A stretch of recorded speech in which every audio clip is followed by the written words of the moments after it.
For nigh on half a century, Daniel Mannix played a starring role on the stage of Australian politics.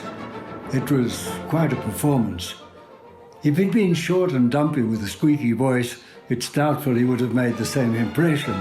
But he had everything an actor could wish for. Tall, handsome, slender, with an imperious carriage and an ascetic look. A striking figure in his long soutanes trimmed in red and his buckled shoes. His height was further enhanced by the outsized mauve biretta he never left off, except at ceremonies when he wore the bishop's mitre.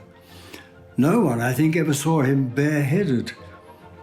When out walking in his black frock coat and stovepipe trousers, he invariably sported a high silk top hat. In the mid-20th century, he appeared as a theatrical figure left over from the Victorian era. Among his props was a full-length black cloak with a lion's head clasp, and this he would draw around him whenever he rose to address an audience. His majestic presence alone commanded silence and rapt attention, even before he opened his mouth, while his oratory combined all the attributes of the trained thespian, the melodious voice, the elegant, carefully worded phrasing, the touches of dry humour, the calculated pause for effect. He was a consummate master of timing. In short, Daniel Mannix was not merely an outstanding churchman, he was, above all, a great performer.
Greetings and welcome. Joe, thanks for giving some of your valuable time on your trip back to your homeland from Bogota, Colombia. Joe, we met on the 1st of March 1952, 66 years ago. We've been mates ever since. You and I are two of the handful of individuals who had a personal contact, dare I say, personal relationship with Daniel Mannix, who, when we met, was aged 88, and we signed on for the Archdiocese of Melbourne. A simple question with a lot of background meaning to it. Do you think Dan looked on, well, you and I, as surrogate family? Oh, I don't think so. I don't think he would have thought that about his priests in general. He would have thought of us as more distant from him than family. Why do you say that? I say that because in all his 50 years in Australia, he never mentioned his mother, who died in 1925.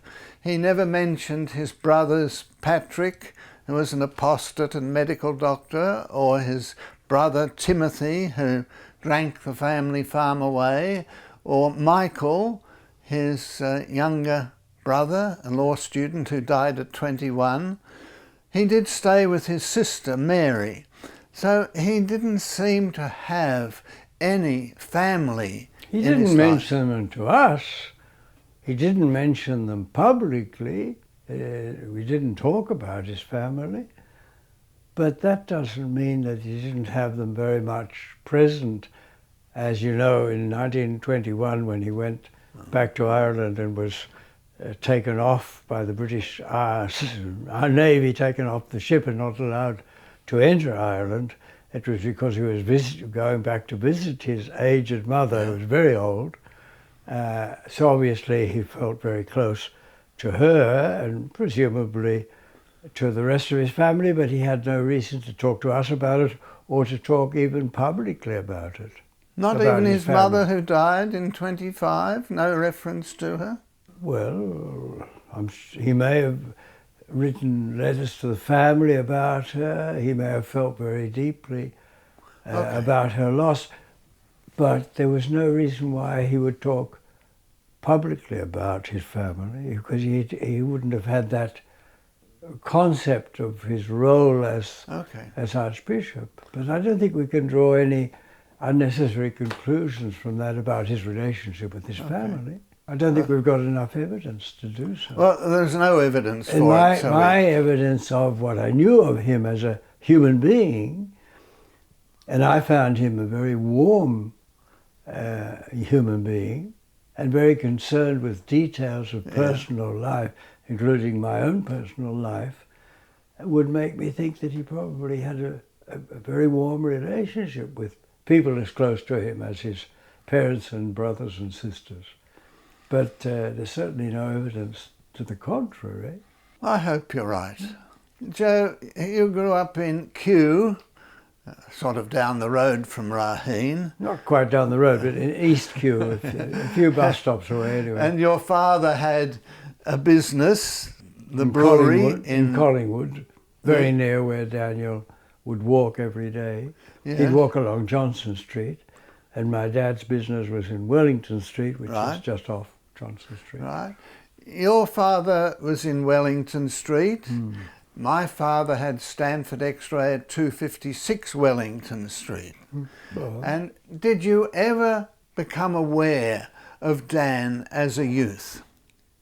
Oh yes, well I went to Burke Hall, which was the Xavier Preparatory School, and we'd sometimes see him out on the street setting off from Raheen. It was opposite Raheen, as you know, and we'd see him setting off for his walk to the city with his top hat and his frock coat and long stovepipe trousers and his walking stick. He looked like something out of another era. He was something out of another era and deliberately cultivated that image. And we used to call him Mandrake, because Mandrake, the magician, was very popular in our youth as a comic strip. And he was like Mandrake. He was a magical figure. Right, right. And then, of course, as a boy at school, he would give the prizes at Xavier, and I won a prize very occasionally, and we'd have to go up and kiss his ring to receive the prize. And he'd make a speech at the... What did you win the prize for? I can't remember. Oh, probably catechism. No, I think probably for essay writing or something. Something literary, I think. I didn't win more than once, I think, but I remember going up and kissing his ring for something. So you were trained by the Jesuits, both at Burke Hall. Trained as exaggerated comic. You went to I school suffered the Jesuits for 17 bloody consecutive years, you know, and I have no appreciation of them really as educators. And you had an uncle, a Carmelite. Why did you choose to be a diocesan priest? Well, it's funny you should ask that, because some of my very closest friends at school went off to become Jesuits, and some of them are still in the Jesuits. Julian Slattery died as a Jesuit a few years ago, and Terry Kelly is a Jesuit. They were my closest buddies at school, but I was never even mildly tempted to join the Jesuits, because they seemed to me such cold fish, and I was always horrified to see these Jesuits at school passing one another in a corridor without even acknowledging the presence of the other. Now, our family was very Catholic and very invaded, I almost could say, by priests, nuns and brothers and all these religious people. And we knew a lot of communities of priests, Capuchins, Italian Capuchins, the Cistercians, the Trappist monks, Franciscans and stuff. And there was always a feeling of community, and they would even tease one another and make jokes about the other one and so on, but there was a kind of a feeling that they were a community. With the Jesuits, I didn't feel that at all. I felt they were just kind of automatons, just individuals each one doing his job, you know, but no feeling of community. So that didn't attract me at all. And if I went to the diocesan seminary, it's because I was inspired, if you like, by some of the other priests I knew, including our own local parish priest at that time, John McNamara, and an Italian Capuchin, Nicola Simonazzi, who was in the Capuchin parish on Riversdale Road, the Riversdale Junction there. That church is still there. And these were priests that were very pastoral, in the sense they were very kind of helpful to their community. People who were always, a kind of a shoulder to cry on, and someone to console, someone to be with the people. And I think I don't know about you, but I think I was called, if that's the word, to the priesthood to follow the example of these men that I thought were doing a really good genuine service to their community. So you then worked in parishes around Melbourne for a number of years. No, Michael. 3 or 4 years? Short, much shorter than that. Less than 3? I was appointed for a temporary appointment over December 59, with Dan Conquest in Box Hill, and then got my permanent, in inverted commas, appointment to Mentone as the assistant priest to a real crackpot of a parish priest called Frank O'Hanlon. And fortunately, I had the company there of a big Irish priest who was my fellow curate, Bill Macaulay from County Antrim in Ireland, and he was a great comic relief from this crazy O'Hanlon. But I was there only a year or so when I was co-opted into the Vatican diplomatic service, thanks to an Italian Archbishop who, as a young Italian priest, had been very friendly with my family. Was that happen chance? He came out to marry Thek to her husband. He came out, and he was at that time he had been promoted to be Apostolic Nuncio, representative of the Pope and the Vatican in Karachi, in Pakistan. And he thought it would be good for me to get an idea of another world, very, very different, obviously, from Australia, which was the Muslim world of Karachi, Pakistan. And so he took me off with him, with Daniel Mannix's permission. And that's when I started on, let's say, another life. Another love affair with the, I was going to say third world, but I'm not sure if South America is the third world anymore. And I wouldn't call it a love affair either, but an experience, you know.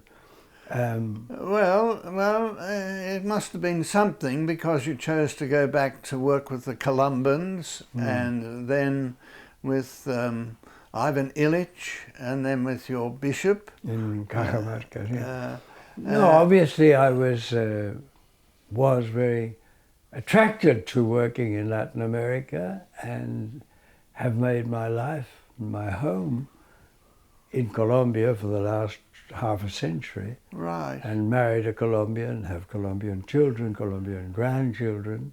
So obviously there's a great attachment. My attachment really is more to that country than to But somewhere in between there, you returned to Australia and you went to see Dan and asked him if you could return to South America.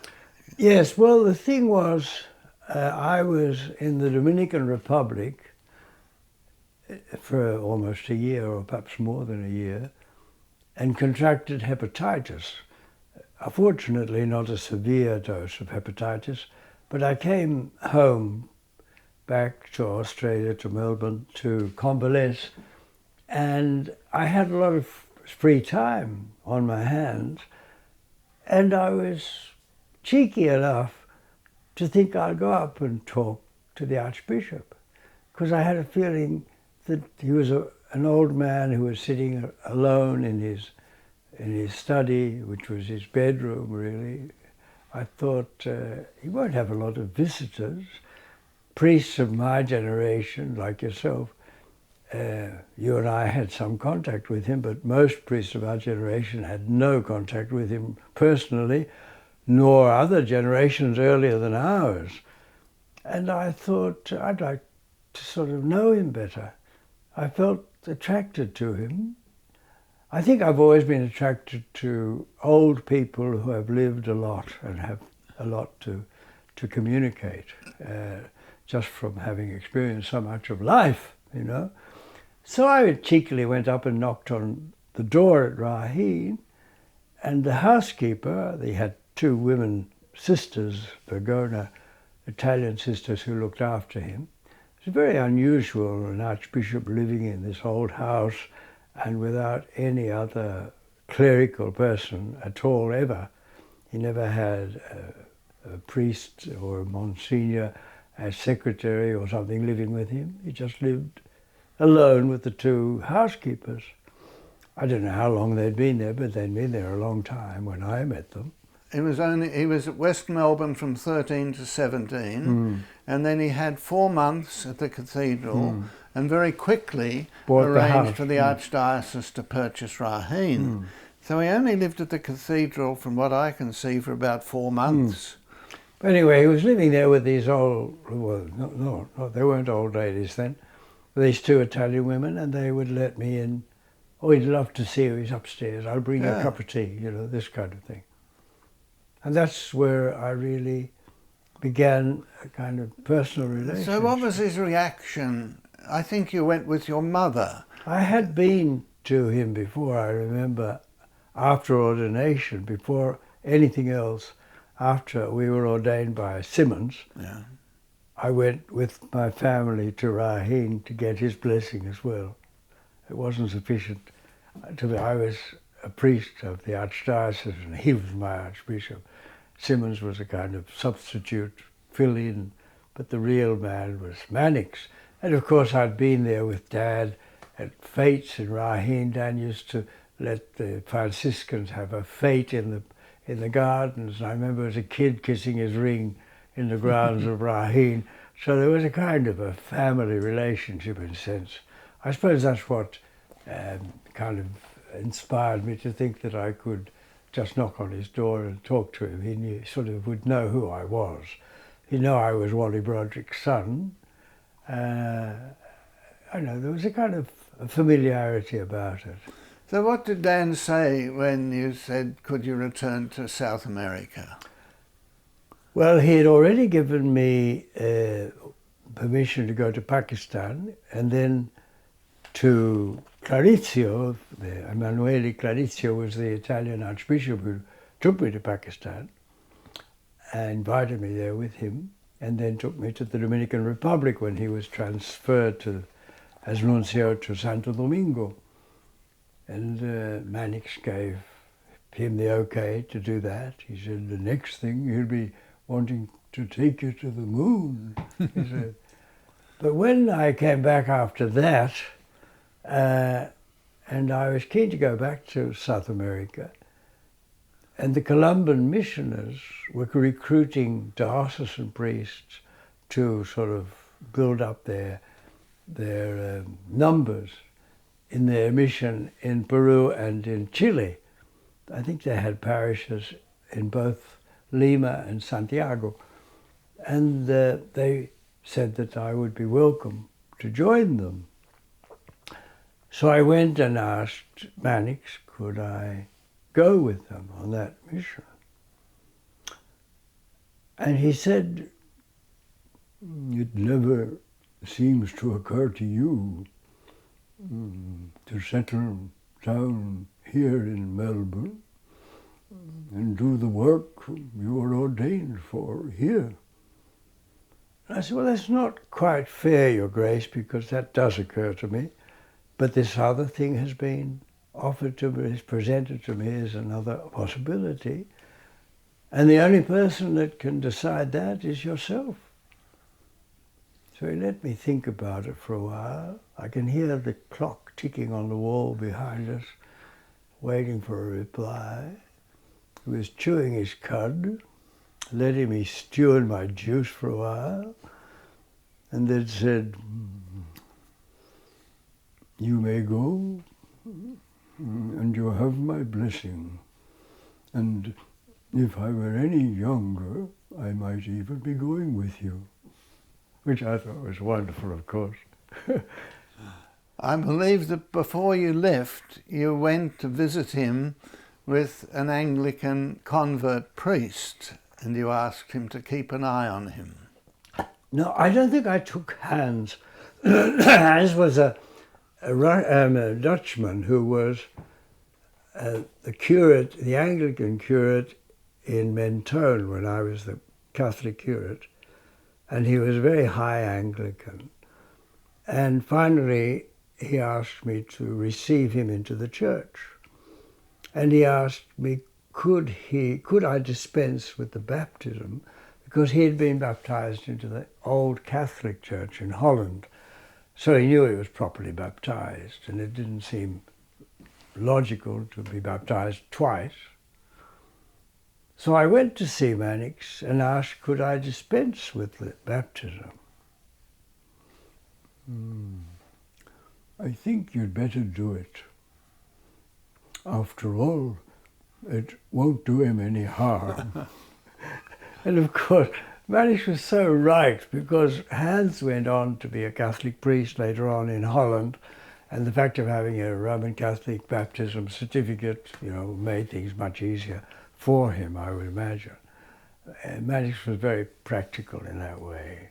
He also said on that occasion, even before you leave for Pakistan, you've already done more than I have ever done. I have never received anyone into the church, and I hate to think of the numbers that I've driven away, which was great. On another occasion, you brought a Sydney priest to I see. remember with Bill Aliprandi, it was priceless. Dan was talking about, I said I wanted to bring this young Australian-Italian priest from Sydney to visit him. And the day we went, somebody had shot a priest. He hadn't killed the priest, but he had a shot at a priest in Sydney.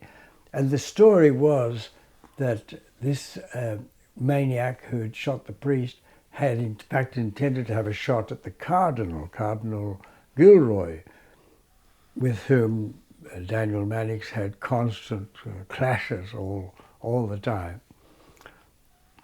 And Mannix was priceless that day. He said, Cardinal Gilroy was here to visit me. He said, at the time that the priest was shot in Sydney. And he said, he thought that the fact that Gilroy had been visiting him saved Gilroy from having been shot. But the kind of rumours would be that Mannix had set this up to have a shot at Gilroy. And he said to Bill Aliprandi, since Cardinal Gilroy was here, when you get back to Sydney, you'll be able to clear my good name, he said.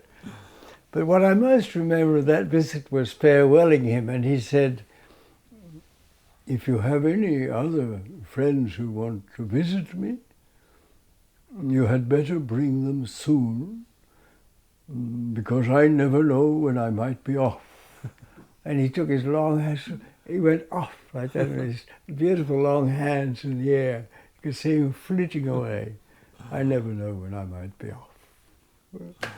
And then the last time I saw him, my mother insisted on accompanying me. I went to take my leave of him when I was going to Peru. I think it was not very long before his death. And my mother entertained him with all her admiration for all he'd done for the church and for the country over the years and that. He didn't let her get a word in edgewise, and but he was lapping it up. But he spoke so slowly, and she didn't let him hardly speak. She was a very loquacious lady, which something of that has rubbed off on me, I suppose. Anyway, at the end, leaving, she said she wanted to thank him for all his attentions to her son, namely me. And Dan said, that's all right. After all, he hasn't been a complete failure yet. He took off his beret and waved us off. And that was the last thing I heard him say. And I realized that as the years went by, I realized he had a much better idea of where I was going than I had myself at that time. He hasn't been a complete failure yet. And that was a week before he did go off. I think so, or very shortly before, yes. Shortly after that he died. Because when I got to Mexico, I remember getting the news of his death. What an interesting life you're having. I am. I'm glad you put it that way, because other people say, you've had an interesting life. Oh, no. And I know, I'm having it. No, it's just beginning, Joe. I just wouldn't beginning. say that. I'm a bit more realistic. But you're not 85 yet. No.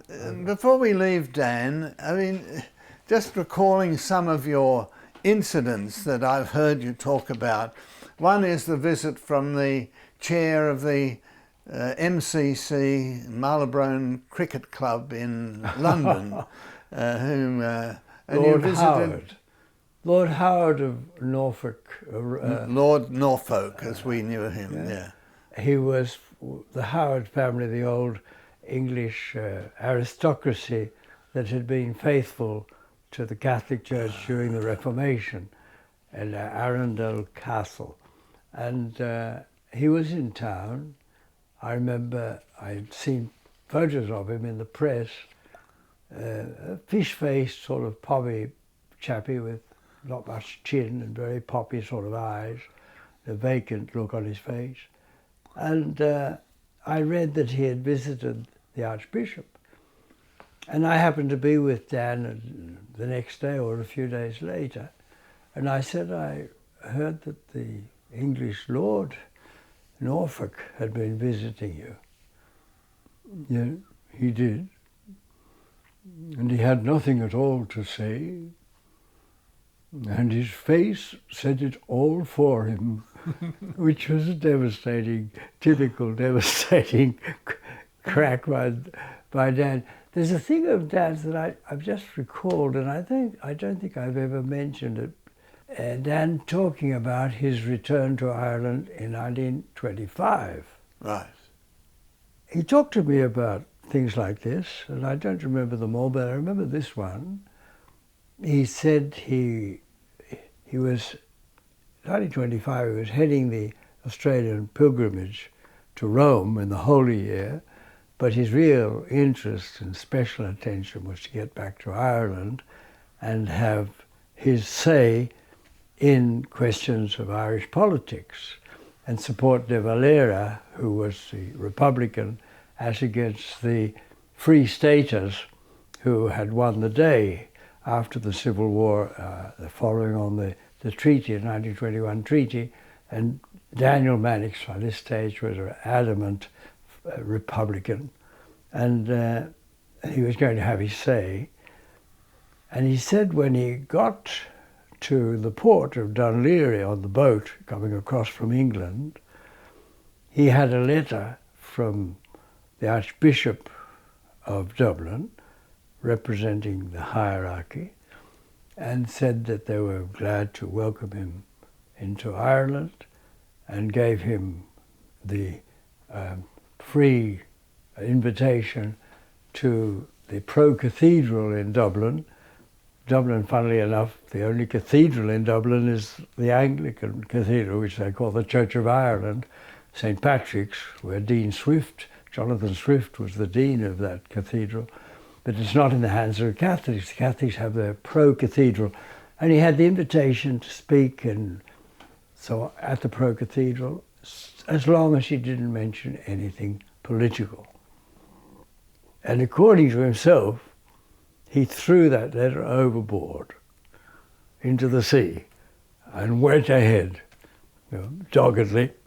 As you know, he was ostracized by 99% of the Catholic Church, the Catholic hierarchy. There were a few priests, Republican priests, who were very glad to welcome him. But in his hometown of Charleville, the parish priests closed the church against him, and he was obliged, Archbishop of Melbourne, great figure, national and international figure, obliged to say Mass in the local convent, all that. But I remember the incident that he said he threw this letter overboard. Whether he actually physically did that or not, I don't know, but it was a good story. Oh, I'd not heard that. I've never told anyone that, I think, No. publicly. That's why I remembered it now. I thought it'd be worth recording. But on that visit, he also had an interesting encounter with Pope Leo the 13th? Benedict XV. Benedict XV, thank you. And the only encyclical I've ever written? Yeah, well, he said that he would like the Pope to write a letter of support for the families of those who had suffered from the war in Ireland, and perhaps support a fund for helping those families. And would he write a message? And the Pope said that he would like the Archbishop himself to write the letter, and he would vet it and sign it. So Mannix wrote the letter, and the Pope signed it. He said, it's the only time that I've ever written a papal encyclical, was his way of describing it. And off he went. He said, Benedict XV, who was a very forgotten Pope, he filled in between Pius X and Pius XI, who were both, in their different ways, memorable and spectacular. Pope Pius X was very conservative and has been canonized by the Church. Pius XI was very political. But Benedict XV was kind of a bit forgotten. He was like Jimmy Carter in the States, one of these good guys that they prefer to forget. And Mannix's summing up of the Pope, he was an unprepossessing little man, but he was an honest man.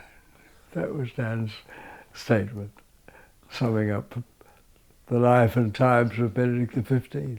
On another occasion, he made mention of John the 23rd and making no enemies.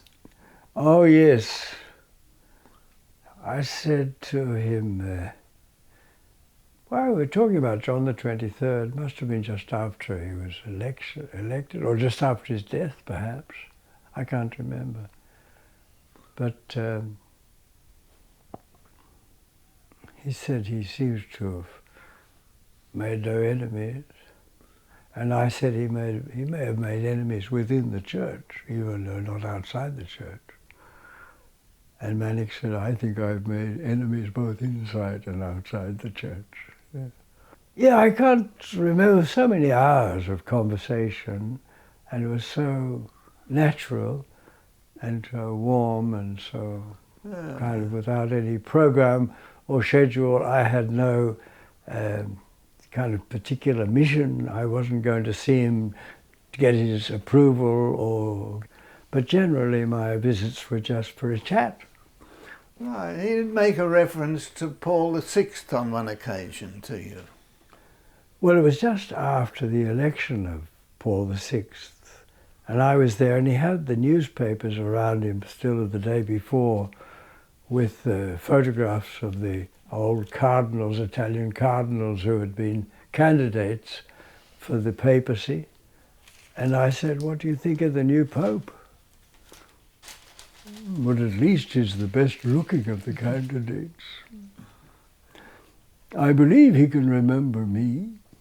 I can't say I can remember him, but that was in 1925 when I was Archbishop of Melbourne and head of the Australian pilgrimage to Rome. That was his last visit to Rome, and now we're talking about 1963. He had no more ad limina visits. But at that time, he was just another Monsignor around the place, and I was the Archbishop. And now he's come onto his own, and I'm still here sitting on the shelf." It was a wonderful description of himself, sitting on the shelf. He was a memorable figure, sitting on the chair with his biretta, piles of books, an ineffective fire before him. What's your memories of the bedroom? Just as you've just described it. He loved to pick up a book and show that he could read it without putting on glasses. He was very proud of his eyesight. Apparently he could read quite well. I don't know whether he had cataract operations or what, but he had very good eyesight, as I recall. Yeah. And I took a book to him of Niall Brennan's. I think I was telling you the story. It had a lot about Whitlands, the experience of this Benedictine lay community in Victoria, which had not prospered, but it was very famous at its time. And Niall Brennan had written a book in which he gave a recounting of that experience. And since the Archbishop said he was interested, I said, "I'll bring you the book." And I brought him the book. And as I was going up the stairs to his room, I noticed it had the price tag stuck on it. I think it said something like 12 and 6. Burns Oates, it was, the edition from England, that had 12 and 6 stuck. And I took the price off. Thought it was not very nice to have a price tag stuck to a gift. And I took it off and shoved it in my pocket, but then I looked at it and said 8 and 9 pence. It was much cheaper in the English price than the Australian price. And when Mannix took the book in his hand, he said, "That will be very interesting to me. I see it cost you 8 shillings and 9 pence. I said, "Well, now you're going to talk about the price. It actually cost me 12 shillings and 6 pence. I stuck it back on." And that was the kind of cheekiness that I had with him, and he was amused by that. I never knew about what he thought of the book. What I do remember is a wonderful story of John Heffy about him. John Heffy was in that community in Whitlands, which was a failure. And then he'd been back in the diocese, but then asked Daniel Mannix, the Archbishop, if he would go and found another community up in the mountains, which I knew very well. I was very close to Heffy. And Heffy told me the story. He said when he went to ask permission to leave the diocese to found this new community, Mannix said something like this: "Father Heffy, you asked me once before, and you went off, and what you did was a failure. Since you've been back in the diocese, you've had no real successes.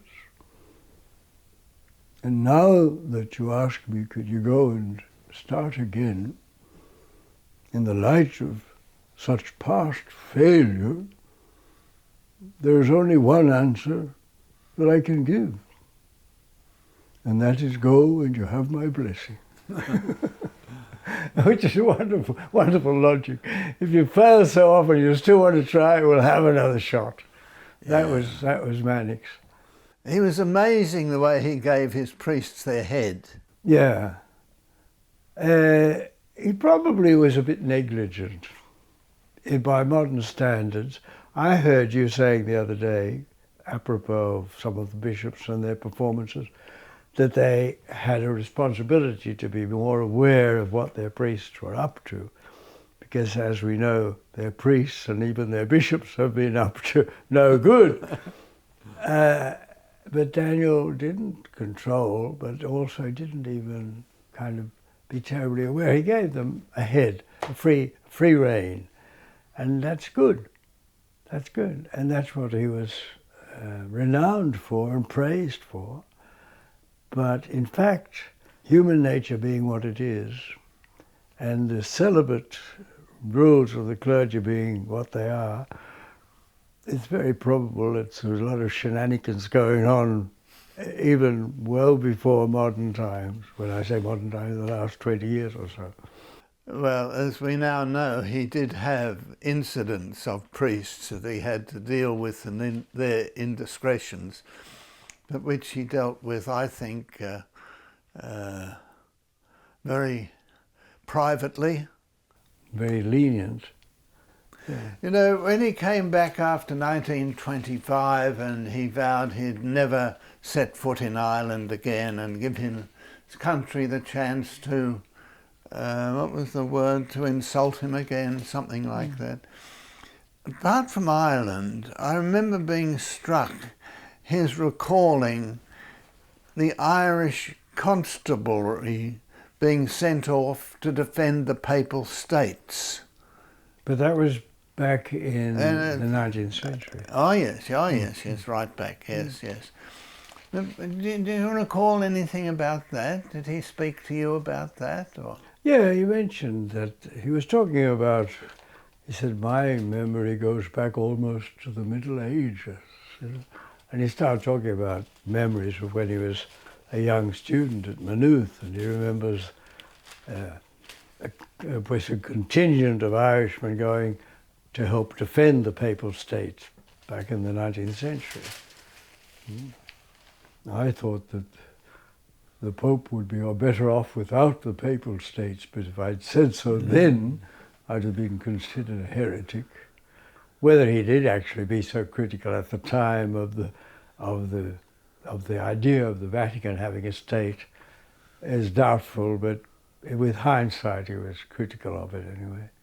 For an old man and for an Australian bishop, he appeared to have taken a great interest in Vatican Council too, Vatican II, with the help, I understand, of Eric Darcy and Bob Santamaria. He wrote a submission and even requested that Bob be one of the auditors, the lay auditors. He was also a great admirer of John Henry Cardinal Newman and Frank Macduff, the Legion of Mary. I mean, one of his great contributions, not only in Catholic action, but recognising the role of the lay, non-clerical people in his diocese. Yes, well, evidently he was, as the years went on, he was very interested in kind of declericalizing the church in a sense. The great revelation about that is in Brenda Niles' book, which nobody else had mentioned, his proposal to the council, which was quite revolutionary, and for an archbishop who was in his late 90s. And she tells the story too of how one of the priests, a Jesuit priest from across the street, Campion Hall, used to go to say Mass for him every day because he was very weak in his very old age. And the young priest went across to say Mass for him one day and found Mannix was up and vested and ready to say Mass himself. And it was the opening day of the council. And he was doing it because he said, I believe in councils. Yeah. You know? He believed in the idea of the church as a community and not just the bishop telling people what to do. So, you know, that was a tremendous insight. That chapter in Brendan Niles' book is really pathfinding, I think, on Mannix. Surprising, very surprising. There are a few big surprises in her book, despite the paucity of material that she had, but she unearthed some very important stuff. A great portrait of Mannix as a man and as an archbishop. Well, what is there purported to be his last celebration of Mass? It seems to me he had a sense of history in using the chasuble, the vestments of the Empress of Austria had given him, and also a chalice. Well, maybe it was the only thing he had to put on that day. I don't suppose he had many vestments just for him, so if it was his last Mass, he would have put on what was there. Well, he didn't know it was going to be his last Mass, I suppose. Well, he probably had a pretty good idea. He never knew when he might be off. We can't let it go without the Archbishop's moonshine. Yeah, I don't know that story very well. Can you remember that? I know that it was his dig at Panicky Jack, as they used to call Panico, who was the apostolic delegate, who was doing his best to remove all Irish bishops and clergy and supplant them with Australian bishops and Australian clergy. And he was making a speech in which he spoke about the beautiful sunshine, and he couldn't find a word. And Mannix said moonshine, and the apostolic delegate said moonshine. But I don't know that story well. It's one of the many anecdotes. Having heard all this about the past, transport Mannix to today and the problems the Church is undergoing today. Can you hypothesise what he may have made of the way that Australia and Australian Catholics have become so secularised that droves have left the Church? The people of my daughter's age, 26, thinks Christianity, even religion, is totally irrelevant. What would have Dan's response been? It's very hard to answer a hypothetical question, because Daniel Mannix, I think it's evident from what we've said about him, was very much product of a different age, and a man who was very surprising because he became a kind of a tribal leader of an Irish church, which in the early 20th century, late 19th, early 20th century, was a poor community struggling to make its way and be accepted, let's say, in this secular society.